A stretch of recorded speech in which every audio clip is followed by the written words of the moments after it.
और आपकी ये फर्स्ट प्रोडक्ट है ई कॉमर्स की। तो जब हम आगे मल्टीपल प्रोडक्ट्स के ऊपर जाएंगे, एक ब्रांड को मैं डिस्कस करूंगा, तो वहां पर हम थोड़ी एडवांस चीज़ों को भी डिस्कस करेंगे अपनी स्ट्रेटेजी के अंदर। तो यहाँ मैं सबसे पहले फेज 0, और फेज 0 के साथ इसको मैं दूंगा बजट।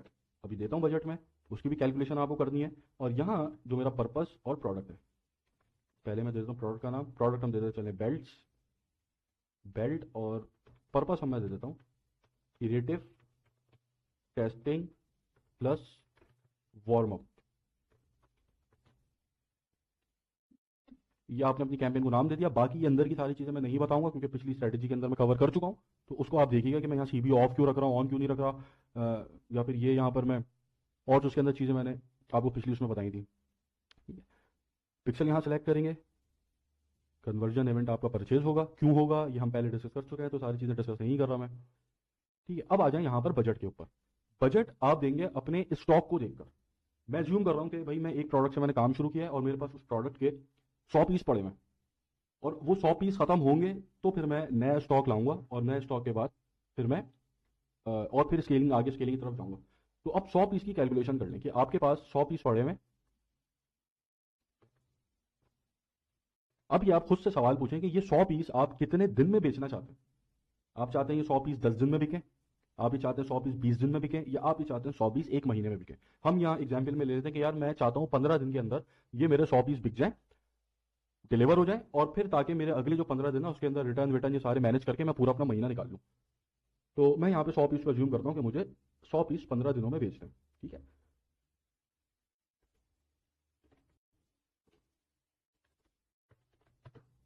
तो 100 पीस 15 दिन में बेचने के लिए तकरीबन मुझे एक दिन के अंदर 7 ऑर्डर्स लेने हैं। या मैं इसको 6 कर लेता हूँ, 6.6 आ रहा है, मैं इसको 6 कर लेता हूँ, 7 नहीं करता। मुझे रोज के 6 ऑर्डर लेने हैं। अब 6 ऑर्डर रोज के लेने हैं, ये मैं आपको बजट बता रहा हूँ, डेली बजट जो आपने देना है। रोज के 6 ऑर्डर जो आपको लेने हैं, अब आप अपनी जो प्राइस है, रिटेल प्राइस अपने स्टोर के ऊपर, जैसे ये मेरे पास टी शर्ट्स हैं, मुझे 6 बेचनी है रोज की, जो मैंने यहाँ पे अपनी कैलकुलेशन की। अब इसकी जो रिटेल प्राइस है, उस प्राइस का 15% आपकी आइडियल कॉस्ट आएगी अभी 2024 में फेसबुक एड्स के ऊपर लोकल मार्केट में। ये आइडियल कॉस्ट आपकी आनी चाहिए, इससे ऊपर नहीं जानी चाहिए। अब जैसे अगर मैं, ये मेरी रिटेल प्राइस है यहाँ पे 44595, इसको मुझे 15% निकालना है, तो तकरीबन 689.25 ये मेरी आइडियल कॉस्ट आनी चाहिए एक ऑर्डर के ऊपर। और ये जो आइडियल कॉस्ट है, इस कॉस्ट के अंदर रिटर्न शामिल है। तकरीबन 35 से 40% का आपका रिटर्न रेशो आता है, तो उसकी भी कॉस्ट इसके अंदर शामिल है। कि एक ऑर्डर आपके पास आया, आपने डिलीवर किया, वो रिटर्न आ गया, तो उस ऑर्डर के ऊपर जो फेसबुक एड्स की कॉस्ट थी वो इसके अंदर शामिल होनी चाहिए। तो ये आपका है बेंचमार्क। ठीक है, तो अब इसको आपने रोज के जितने ऑर्डर्स लेने हैं कि 689 मल्टीप्लाई बाय, मुझे रोज के 6 ऑर्डर लेने हैं, तो उसको आप 6 से मल्टीप्लाई करेंगे, तो ये आपका बनेगा डेली बजट। इसको मैं कर लेता हूँ 4000, ये आपका बनेगा डेली बजट। ठीक है, तो अब इसको बजट आप जब देंगे, तो अब इस 4000 को, ये जो आपका डेली बजट था, इसको आप, ये आपका टोटल डेली बजट है, तो अब जितनी एडसेट्स आपकी एक कैंपेन के अंदर होंगे उससे ये डिवाइड होगा। तो ये वार्म अप कैंपेन है हमारी, वार्म अप कैंपेन के अंदर हम 3 एडसेट्स को बना रहे हैं। तो 4000 को अगर मैं 3 से डिवाइड करता हूँ, तो तकरीबन 1300 रुपये पर डे का बजट मुझे इसके अंदर लगाना है। ये वार्म अप भी साथ हो जाएगी हमारी, हमारा पिक्सल, और क्रिएटिव टेस्टिंग हो जाएगी। तो यहाँ जो मैं आपको बजट दूंगा 1300 रुपये पर डे का बजट होगा मेरा। और इसके अंदर 3 एडसेट्स होंगे, डुप्लीकेट, 2 मैं डुप्लीकेट कर लेता हूँ।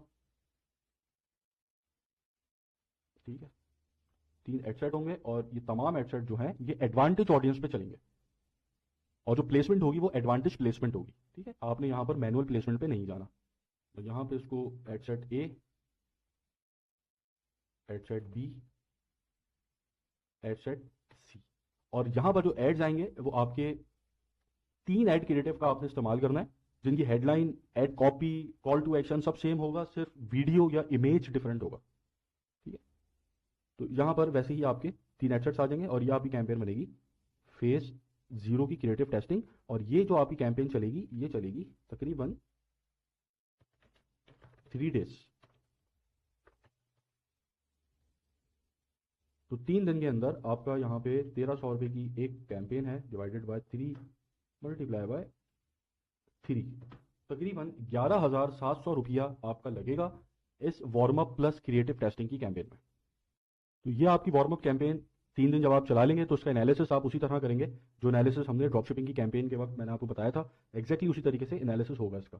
तो फेज़ 0 जब 3 दिन चल जाएगा उसके बाद आप जाएंगे फेज़ 1 के ऊपर, और फेज़ 1 के ऊपर आप अपनी उसी तरह से एनालिसिस कर कर एक वीडियो को या फिर इमेज को जो भी आपका क्रिएटिव है उसको आप डुप्लीकेट कर लेंगे न्यू कैंपेन में। यहाँ पर आप इसको नाम देंगे फेज़ 1 का, इसको मैं बजट दूंगा, अभी देता हूँ आगे।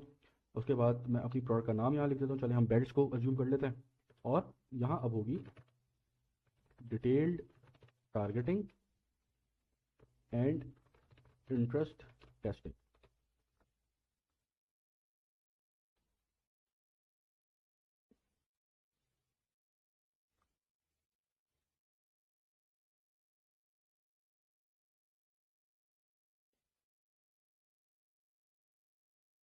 तो अब यहाँ पर ये मेरी कैंपेन आ गई फेज़ 1 की। फेज़ 1 की कैंपेन जो है इसके अंदर बजट जो है मेरा वही रहेगा, पर एडसेट 1300 जो मैंने स्टॉक को देखकर निकाला था। और यहाँ जो एडसेट बनेंगे वो बनेंगे 6 एडसेट्स, ठीक है। तो 6 एडसेट के अंदर मैं ओरिजिनल ऑडियंस के ऊपर आ जाऊँ क्योंकि यहाँ हम इंटरेस्ट टेस्ट कर रहे हैं।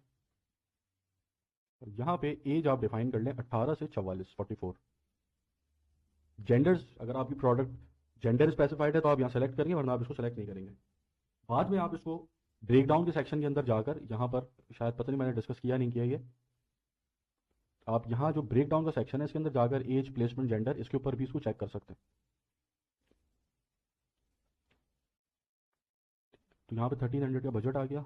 अब मैं यहाँ पर एक एक इंटरेस्ट को टेस्ट करूँगा, ठीक है। मैं जूम कर रहा हूँ, बेल्ट है हमारी प्रोडक्ट, तो मैं यहाँ पे सबसे पहले बेल्ट ले लेता हूँ। अच्छा, इंटरेस्ट टेस्टिंग के सिलेक्शन के इंटरेस्ट 2-3 तरीके जो मैंने बताए थे उसी को फॉलो कीजिएगा। सबसे पहले जैसे कि जो आपकी प्रोडक्ट का डिस्क्रिप्शन है जो हम ड्रॉपशिपिंग में कर रहे थे वहाँ से आपको इंटरेस्ट मिल जाएंगे, वरना आपका जो प्रोडक्ट है आपकी उससे रिलेटेड जो ब्रांड्स हैं आप उनको टारगेट करें। जैसे अगर मैं शूज़ को मार्केट कर रहा हूँ तो मैं बाटा को टारगेट करूंगा, ठीक है, या और जो शूज़ से रिलेटेड ब्रांड्स अवेलेबल हैं टारगेटिंग में मैं उनको टारगेट करूंगा।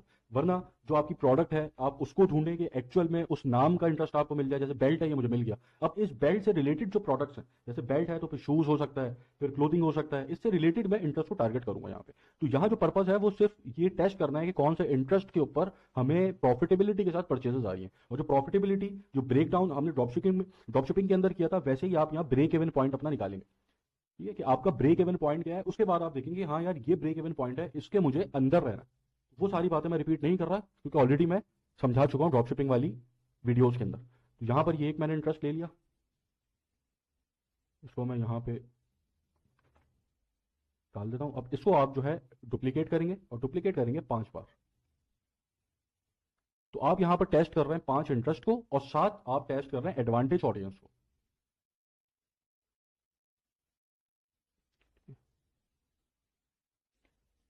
अब यहाँ पर बेल्ट के साथ मुझे शर्ट, ये एक इंटरेस्ट को मैं चेक कर सकता हूँ, तो मैं यहाँ नाम दे देता हूँ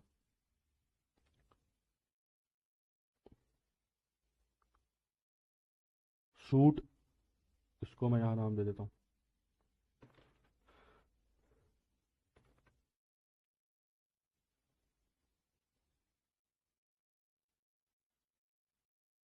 शूज़,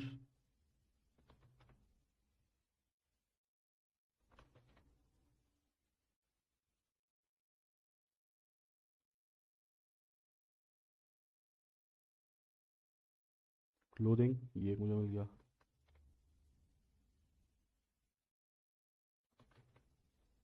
और आखिर में मैं एडवांटेज ऑडियंस को यूज़ करूँगा, यूज़ एडवांटेज ऑडियंस। यहाँ मैं एडवांटेज ऑडियंस।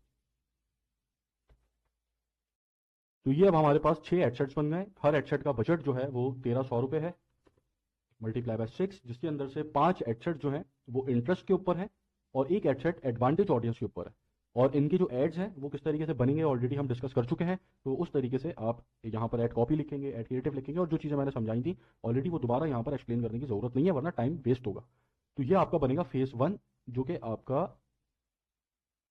इंटरेस्ट टेस्टिंग है, और ये चलेगा